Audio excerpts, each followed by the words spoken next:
Selamat pagi kembali dan kita berjumpa dalam mata kuliah pembimbingan Magister of Divinity atas nama Dr. Gabriel Panggabean.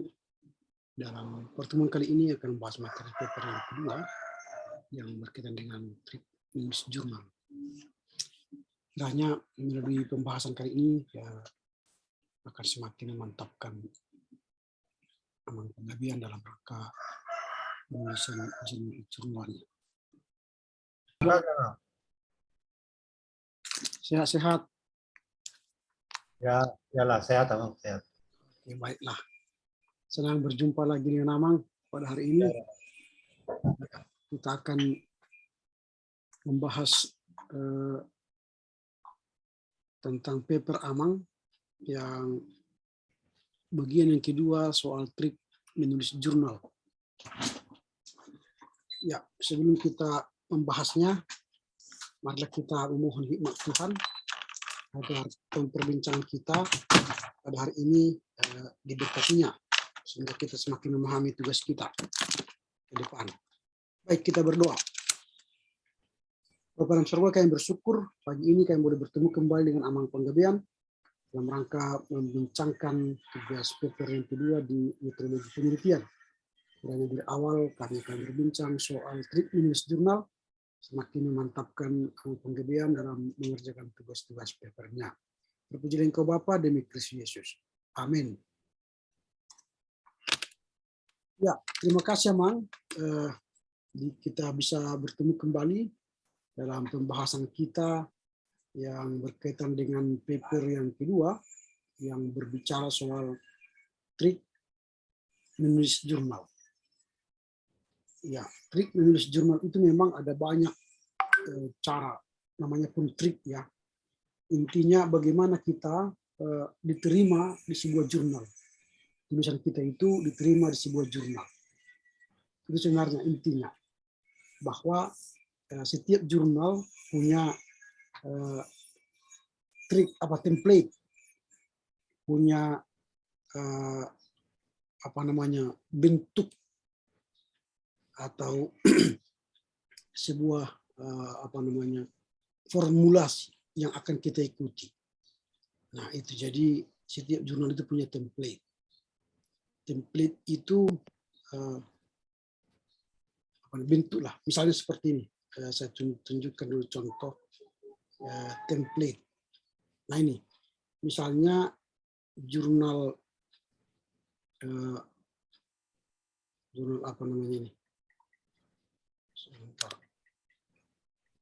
Jurnal Teologi Cultivation. Jurnal Teologi Cultivation. Nah, jadi jurnal ini sebuah perguruan tinggi.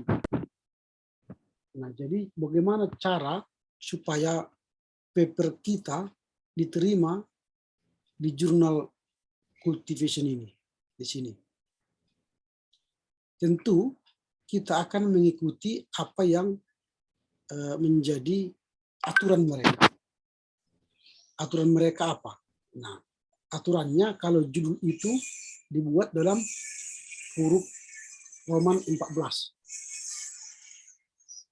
Time Roman 14. Kemudian baru nama kita, penulis pertama atau penulis kedua, itu dalam huruf 12 PPT. Baru setelah itu kita ada nama prodi kita atau lembaga kita. Baru nanti alamat email. Nah, setelah itu ada abstrak. Bisa kalau tulisan kita berbahasa Indonesia, abstraknya itu harus berbahasa Inggris. Tapi kalau tulisan kita berbahasa Inggris, maka abstraknya nanti berbahasa Indonesia. Sebentar, Amang, ada masalah. Ya.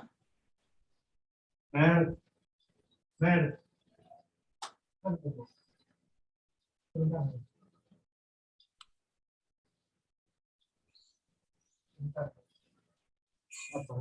Tertutup. Ini tertutup.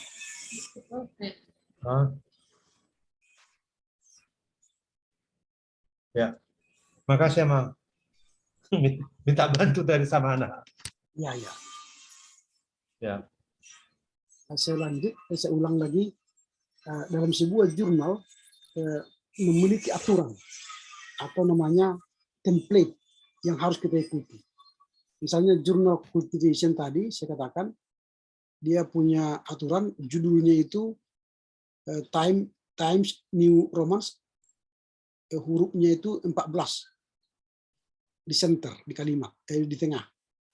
Baru kita, nama penulis kita. Kalau seorang sendiri menulis satu orang aja. Tapi kalau dua, ada penulis pertama, penulis kedua.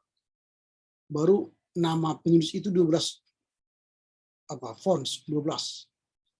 Baru di bawahnya nanti ada nama lembaga kita atau institusi kita.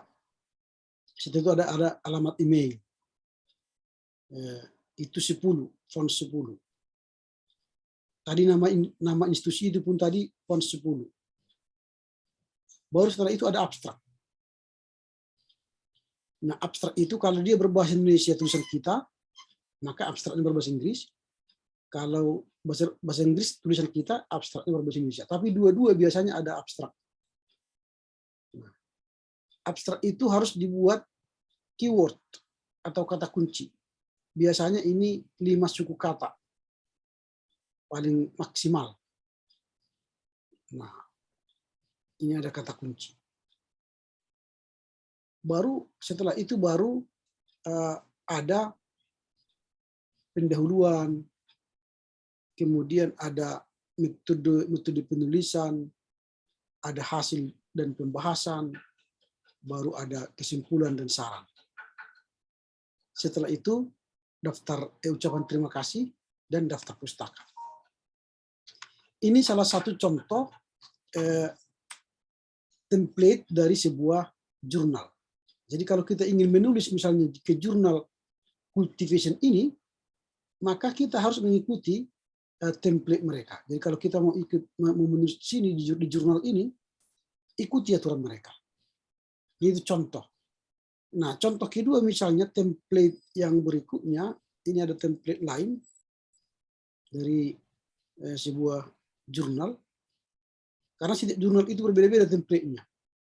Ini jurnal Inteos. Jurnal Inteos, judulnya seperti ini. Dia buat seperti ini. Nah, jadi tidak di tengah, tapi dia rata kiri. Baru penulis pertama, afiliasi, email, nama kita, ya. Baru habis itu abstrak. Abstraknya bentuknya seperti ini, template-nya seperti ini. Baru di sini ada kata kunci. Di samping kata kuncinya di sini. Ada 5 kata kunci. Kemudian ada bahasa Inggrisnya, abstraknya bahasa Inggris. Keywordnya bahasa Inggris. Nah, kemudian baru masuk pendahuluan. Metode, hasil dari pembahasan, simpulan, referensi. Ini bentuk dia. Nah, jadi bermacam-macam dia bentuknya. Nah, kalau sudah kita perhatikan secara umum apa yang menjadi diminta oleh jurnal itu, maka kemungkinan besar jurnal kita, artikel kita diterima dan dimuat di jurnal mereka. Nah, selain itu ada lagi yang harus kita perhatikan selain tata letak, bentuk tulisan, tata letak tulisan. Ini harus kita perhatikan juga ini bahwa abstrak itu 145 sampai 150 suku kata. Ini juga harus kita perhatikan. Apa yang dia minta. Baru ini Times Roman 10. Nah, ini yang harus kita ingat terus. Apa yang dia minta itu harus kita ikuti. Nanti kalau misalnya kita tulis abstrak lebih dari 150 kata, dan fontsnya misalnya kita buat ini 11, mereka tidak akan terima, langsung tolak. Belum baca tulisan kita, mereka tolak. Karena kita bicara trik, supaya tulisan kita diterima di jurnal. Baru kita ingat juga di setiap di judul itu mereka sudah tentukan aturan-aturannya. Misalnya pendahuluan, metodologi penulisan, hasil pembahasan. Nah ini, kalau misalnya membuat contoh tabel harus seperti ini, harus diikuti tabel mereka seperti ini.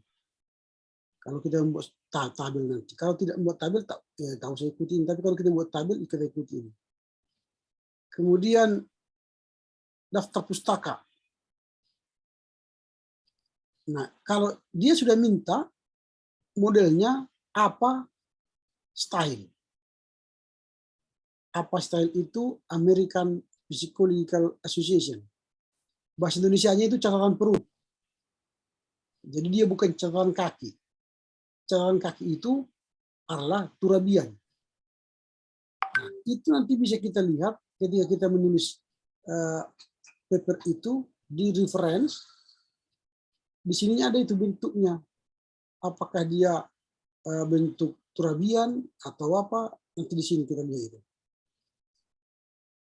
Nah, apa bentuk bentuk catatan kaki. Nah, ini yang akan kita lihat. Harus kita perhatikan ini. Apakah dia apa style?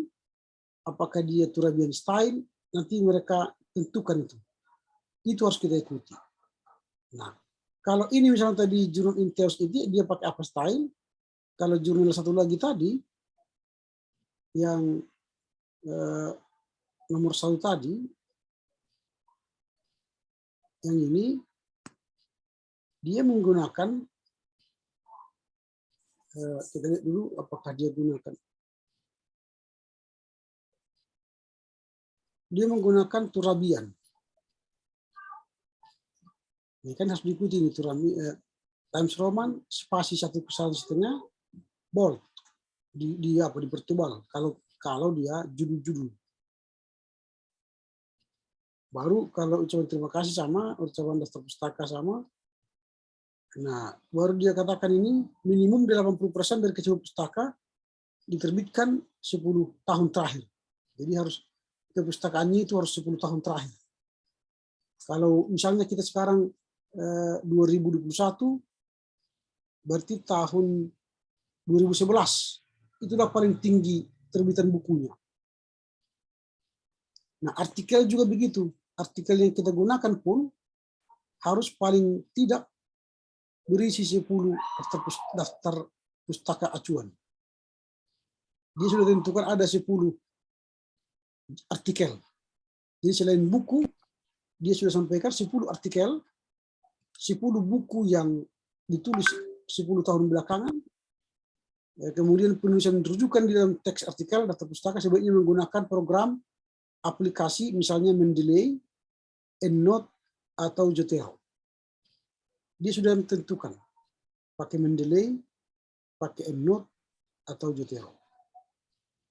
Nah, itu harus kita baca sehingga sebelum kita menulis di jurnal mereka, kita kuasai apa permintaan mereka. Ini tips menulis di jurnal. Nah, kembali ke apa namanya tulisan Amang, makalah Amang. Tips atau trik menulis jurnal ilmiah, Amang sudah paparkan latar belakang ya, kemudian manfaat penulisannya, rumusan masalah. Ini masih apa yang dimaksud dengan karya ilmiah? Ini masih sebenarnya rumus misalnya bagaimana ya? Di sini seharusnya pertanyaannya bagaimana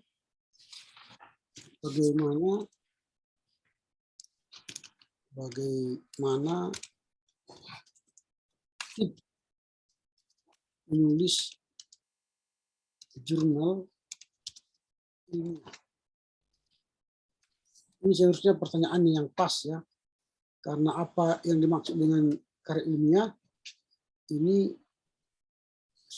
bahasan yang kemarin itu. Kemudian apa yang dimaksud dengan jurnal ilmiah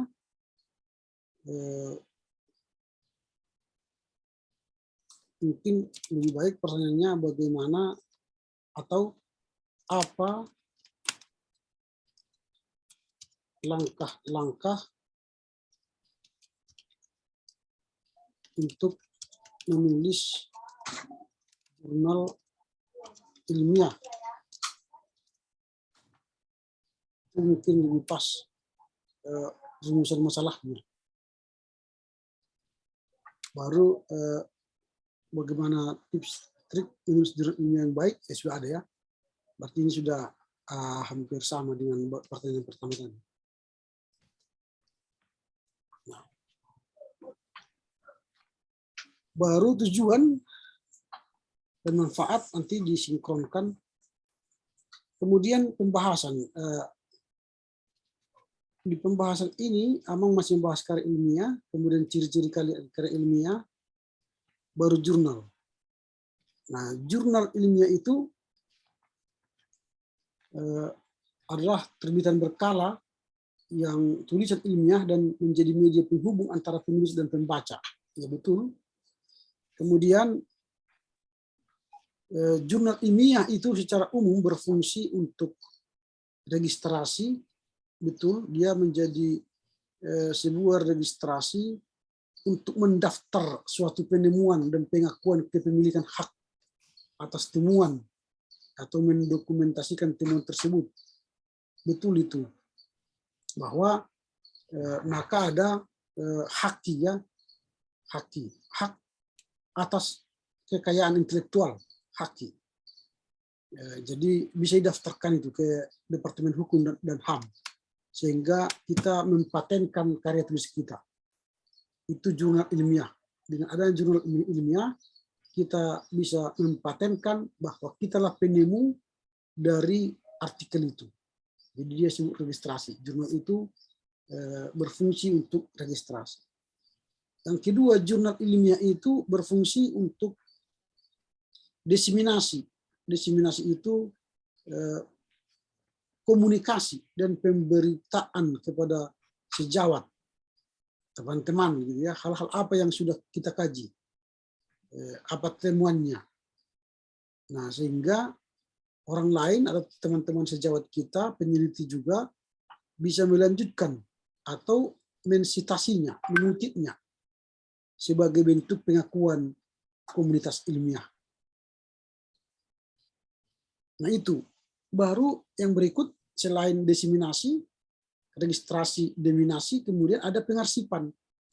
Betul, ketika kita menulis sebuah jurnal di artikel di sebuah jurnal, secara otomatis penemuan kita atau artikel kita direkam secara permanen.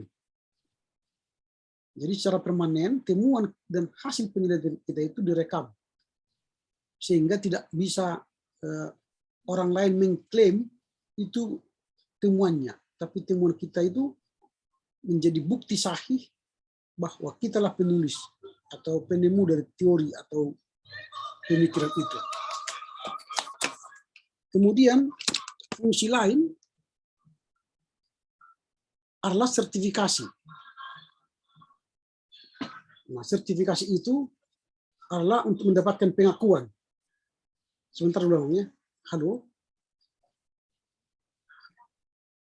Indah amat hidup di hari medan mengajar.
Nah, jadi fungsi jurnal itu untuk sertifikasi. Jadi mendapatkan pengakuan akan kepakaran, reputasi kita. Nah, itu fungsi jurnal. Nah, kemudian ada jenis-jenis jurnal, sudah Amang sampaikan, ada jurnal ilmiah lokal, itu biasanya di kampus, hanya untuk institusi itu saja, kalau dulu namanya itu untuk kalangan sendiri. Lalu ada jurnal yang bersifat nasional, terbuka untuk semua, penulisnya bisa dari beberapa institusi, kolaborasi, dan ini biasanya akan terindeks di SINTA. Di SINTA itu Portal Science and Technology Index. Artinya dia mendeteksi tulisan-tulisan para peneliti, para dosen untuk dimasukkan ke SINTA. Jadi di Indonesia namanya SINTA, kalau di dunia internasional namanya Scopus atau apa namanya, Scopus lah. Jadi kalau di Indonesia namanya SINTA. Di Indonesia itu ada SINTA mulai SINTA 1 sampai 6. Semakin baik, semakin SINTA 1 itulah terbaik. SINTA 6 biasanya itu pemula. Jurnal itu pemula. Tapi kalau sudah SINTA 1, berarti dia sudah diakui secara nasional. Kalau Scopus itu ada Q1 sampai Q4 atau bisa sampai Q6. Jadi Q1 yang tertinggi. Itu namanya indeksasi. Nah, jadi kalau di Indonesia namanya akreditasi. Nah, kemudian ada jurnal internasional. Itulah jurnal internasional. Itulah yang tadi Q1, Q2, Q3 dan sebagainya. Artinya dia sudah bereputasi. Jurnal itu sudah bereputasi. Nah, itulah jenis jurnal. Ada jurnal lokal tadi, jurnal nasional, jurnal internasional.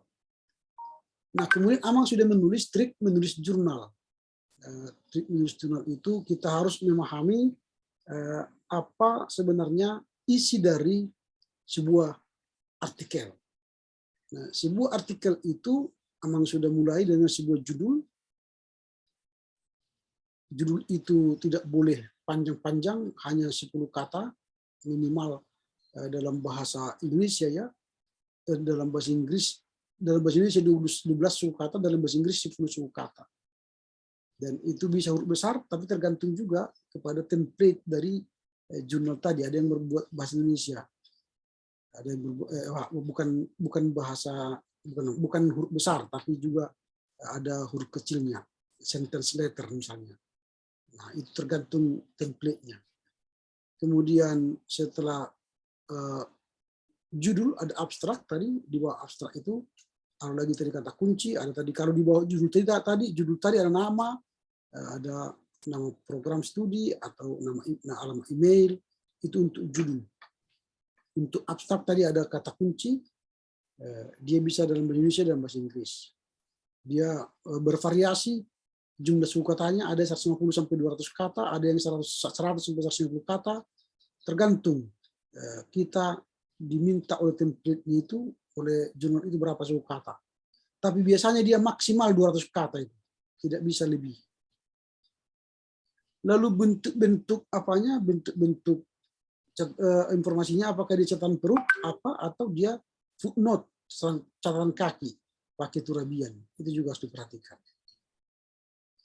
Baru setelah abstrak baru ada pendahuluan.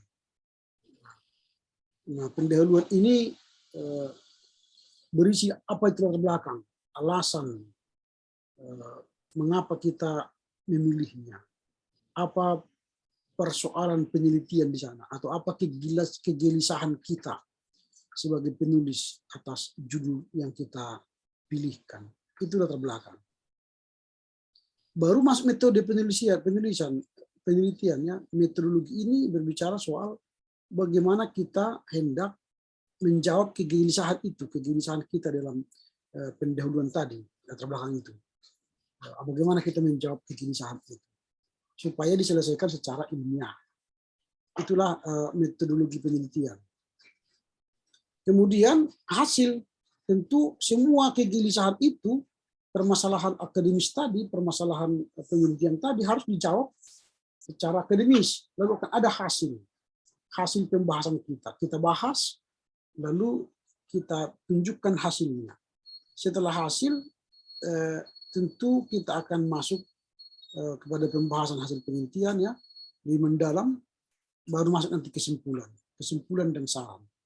Nah, kesimpulan itu bukanlah sebuah summary, tapi kesimpulan itu ialah jawaban singkat terhadap rumusan masalah kita atau pertanyaan penelitian kita atau kegelisahan kita itu. Apa kesimpulannya sebagai penelitian ilmiah? Jadi kesimpulan itu tidak panjang-panjang. Kesimpulan itu adalah menjadi sebuah jawaban singkat terhadap pembahasan atau terhadap rumusan masalah yang kita lakukan. Baru daftar pustaka. Ini daftar pustaka terakhir referensi ini harus menggunakan apakah dia mendelay atau apakah dia pakai Zotero dan sebagainya. Nah, ini Amang sudah masukkan di sini dan saya sudah sampaikan tadi beberapa contoh jurnal. Kemudian kalau kita nanti sudah menulis jurnal itu dengan baik, baru kita sudah bisa upload tulisan kita ke jurnal-jurnal itu supaya dimuat. Karena tulisan kita akan disebut menjadi tulisan yang sudah disubmit atau dimasukkan ke jurnal jika pihak jurnal itu sudah menerima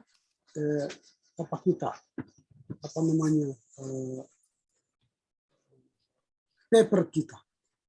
Jadi nanti tentu pihak jurnal yang kita kirim itu mereka akan kirim tulisan kita itu kepada reviewer, pembaca.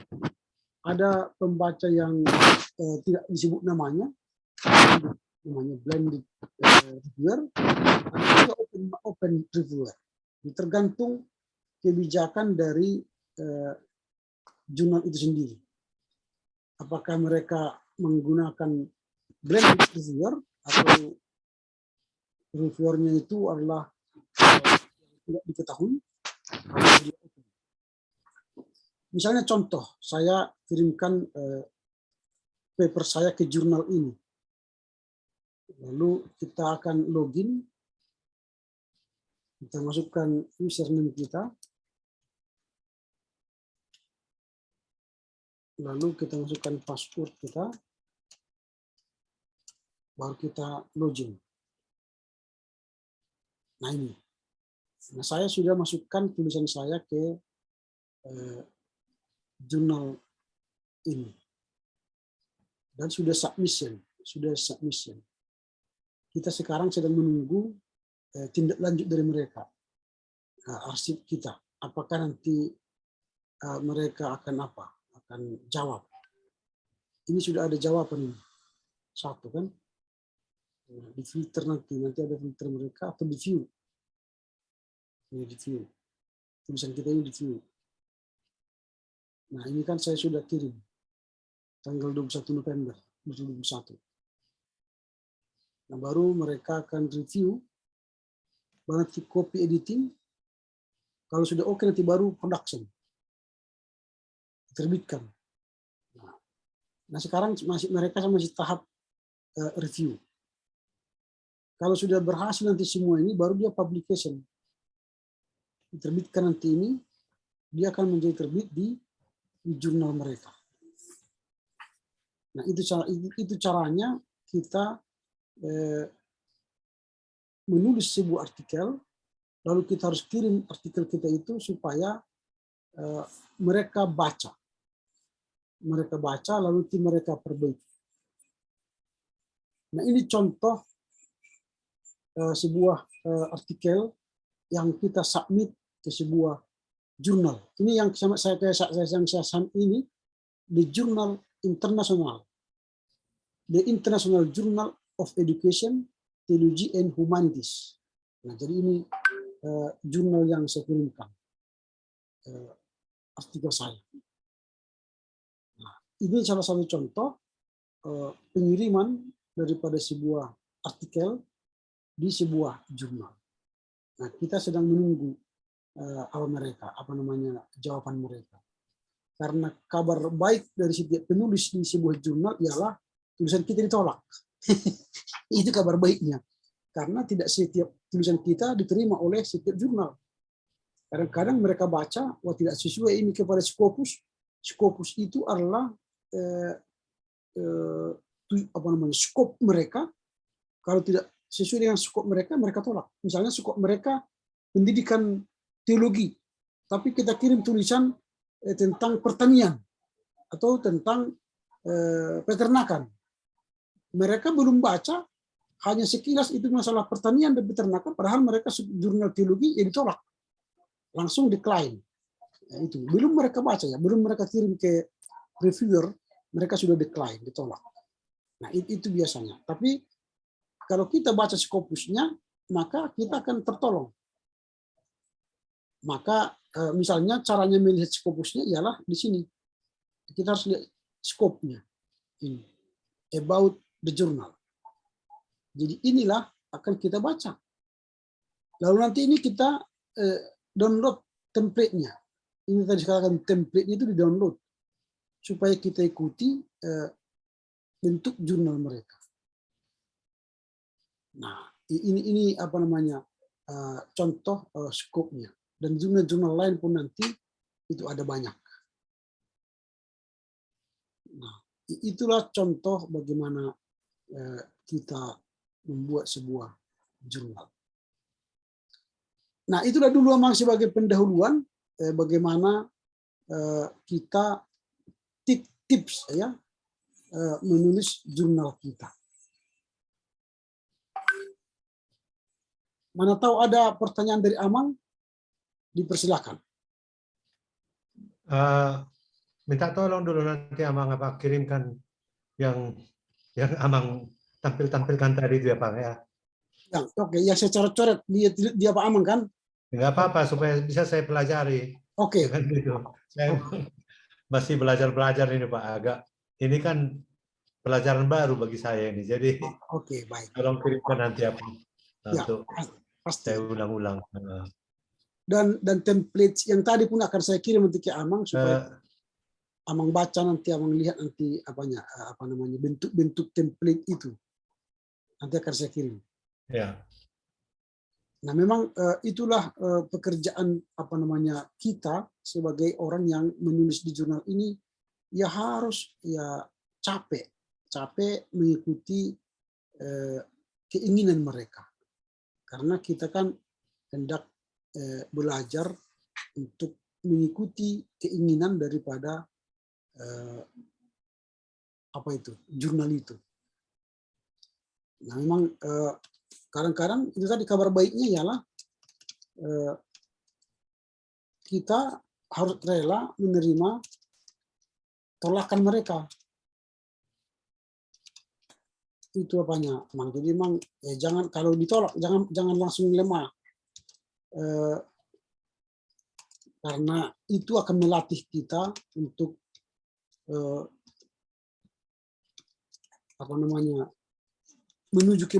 menuju kebaikan tulisan kita, supaya memenuhi keinginan atau syarat-syarat daripada jurnal itu.